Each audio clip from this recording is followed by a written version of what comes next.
CM Revanth రెడ్డికి Kishan Reddy counter ఇచ్చారు. Delimitation తో దక్షిణాది రాష్ట్రాలకు అన్యాయం జరగదు అని కిషన్ రెడ్డి స్పష్టం చేశారు.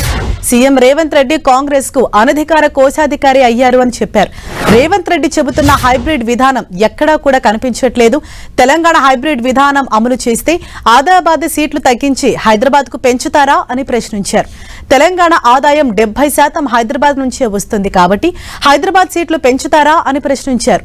నేను బంట్రోతుగా పనిచేస్తానని ముఖ్యమంత్రి విమర్శిస్తున్నారు. ఉమ్మడి రాష్ట్రంలో ప్రజలను కాంగ్రెస్ బంట్రోతులుగా చూసింది అని కిషన్ రెడ్డి ఫైర్ అయ్యారు. సీఎం రేవంత్ అబద్దాల మేడలో కూర్చొని ఇతరులపై రాళ్లు విసురుతున్నారని చెప్పారు. వితండవాదాన్ని పక్కన పెట్టి ఈ బిల్లుకు కాంగ్రెస్ సహకరించాలని కిషన్ రెడ్డి స్పష్టం చేశారు. మహిళలకు చట్టసభల్లో 33% రిజర్వేషన్ కల్పించాలనేటువంటి నిర్ణయం ఏదైతున్నదో దానికి అమలుకు కావాల్సినటువంటి సవరణలు ఈ నెల 16, 17, 18 తేదీల్లో పార్లమెంటులో చర్చించున్నది.